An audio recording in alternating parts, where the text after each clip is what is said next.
నమస్తే అన్న. అన్న గట్టి మాట నమస్తే. నమస్తే నమస్తే అన్న. మీ పేరే? నా పేరు సుమన్. ఏ ఊరు మీది? నేరడ కాకలు పడుతుండ. 20 రోజుల కింద ప్లాసులు అనే బస్సు వేసినావు కదా? ఎకరన్నానికి 2 బస్సులు వేసిన. 2 బస్సాలు వేసినావా? ఎట్లుందని వేసినాక ఏం గమనించావు? ఏక ముందుకు ఎట్లుంది? వేసినప్పుడు కొద్దిగా పచ్చదనం మంచిగా వచ్చింది. కాయ కూడా సైజు కూడా మంచిగా పెరిగినాయి. తోట కూడా నల్లగా మంచిగా ఉంది తోట. కాయలు సైజు పెరిగిన కాయలు బాగా పడ్డాయి అన్న? కాయ మంచిగా పడ్డది అన్న. చూపెట్టావు సార్ కాయ పడ్డది అన్న, మంచిగా పడ్డాయి. కాయ కూడా మంచిగా జాగింది. కాయ కూడా మంచి సైజు కూడా మంచిగా వచ్చింది. పచ్చదనం బాగుంది. మళ్ళీ ఇంకో ఎకరన్నరకి మళ్ళీ వేయాలి. 3 బస్తాలు దాకా వేయాలి. ఇప్పుడు మీ పక్క తోటకి వేయలే కదనే? వేయలే అన్న. ఒకసారి దాని డిఫరెన్స్ పెడతారా అండి ఒకసారి? దాని చాలా తేడా ఉంది అన్న. ఇది వేసిన తోట, ఇది వేసిన తోట అన్న. ఇది వేయని తోట కడిపోందండి.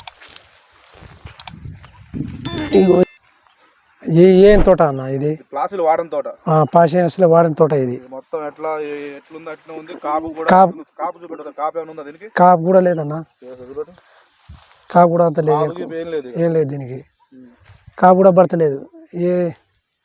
దానికి చాలా తేడా ఉందన్న. ఇది ఇప్పుడు మన ఇక్కడ కలిసినప్పుడు ఒక బస్తా కూడా అడిగిన పక్క తోట అడిగి ఏం వేసినామని. పక్క తోట ఏం వేసినా అడిగిండు. అయితే అన్న చెప్పిన బస్తా వేసిన పాష అని చెప్తే చెప్పిండు. రైతు చెప్తే నేను కూడా వేస్తానని చెప్పిండు. కాయ మొత్తం గుత్తులుగా చూడండి. మన ప్లాసులు వాడింది. పొలాన్ని కూడా వేసిన. అయితే వానాకాలం గంట బాగా వచ్చింది. పొలం కూడా పచ్చదనం మంచిగా ఉంది. మంచిగా గంట ఇంత మంచిగా వచ్చింది. దిగుబడి ఏమైనా గమనించారా? వేసిన దానికి దానికి చాలా తేడా ఉంది. దిగుబడి మంచిగా వచ్చింది దిగుబడి. సరే థ్యాంక్స్ అన్న. థ్యాంక్ యూ అన్న.